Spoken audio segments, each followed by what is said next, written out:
Michel Foucault. People know what they do frequently, they know why they do, but what they don't know is what they do does. I don't feel that it is necessary to know exactly what I am.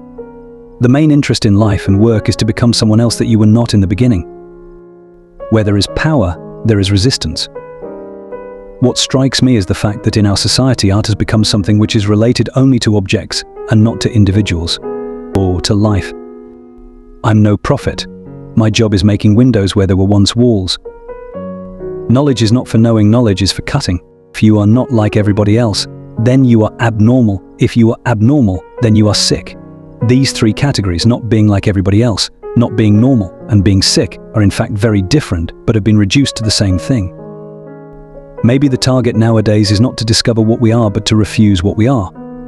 Schools serve the same social functions as prisons and mental institutions to define, classify, control, and regulate people. Do not ask who I am, and do not ask me to remain the same. More than one person, doubtless like me, writes in order to have no face. What desire can be contrary to nature, since it was given to man by nature itself? The intellectual was rejected and persecuted at the precise moment when the facts became incontrovertible, when it was forbidden to say that the emperor had no clothes. From the idea that the self is not given to us, I think there is only one practical consequence: we have to create ourselves as a work of art. Visibility is a trap. But the guilty person is only one of the targets of punishment. For punishment is directed above all at others, at all the potentially guilty. Death left its old tragic heaven and became the lyrical core of man, his invisible truth, his visible secret. Justice must always question itself, just as society can exist only by means of the work it does on itself and on its institutions.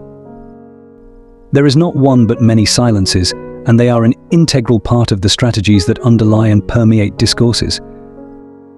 The soul is the effect and instrument of a political anatomy. The soul is the prison of the body. The language of psychiatry is a monologue of reason about madness. There are times in life when the question of knowing if one can think differently than one thinks and perceive differently than one sees is absolutely necessary if one is to go on looking and reflecting at all.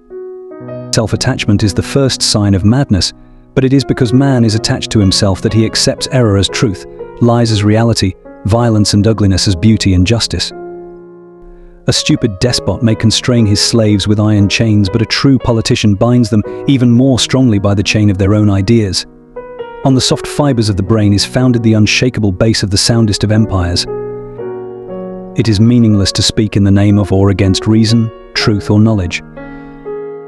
Nervous sufferers are the most irritable, that is, have the most sensibility, tenuousness of fiber, delicacy of organism, but they also have an easily impressionable soul, an unquiet heart, too strong a sympathy for what happens around them.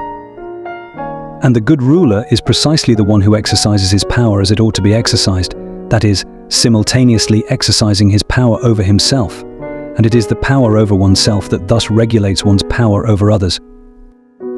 Modern man is not the man who goes off to discover himself, his secrets, and his hidden truth. He is a man who tries to invest himself. As the archaeology of our thought easily shows, man is an invention of recent date, and one perhaps nearing its end. In civilizations without boats, dreams dry up, espionage takes the place of adventure, and the police take the place of pirates. It's amazing how people like judging. All life was finally judged by this degree of irritation, abuse of things that were not natural, the sedentary life of cities, novel reading, theatre-going, immoderate thirst for knowledge. Life itself was only futility, vain words, a squabble of cap and bells. The game is worthwhile insofar as we don't know what will be the end. Our philanthropy prefers to recognize the signs of a benevolence towards sickness where there is only a condemnation of idleness. The main interest in life and work is to become someone else that you were not in the beginning.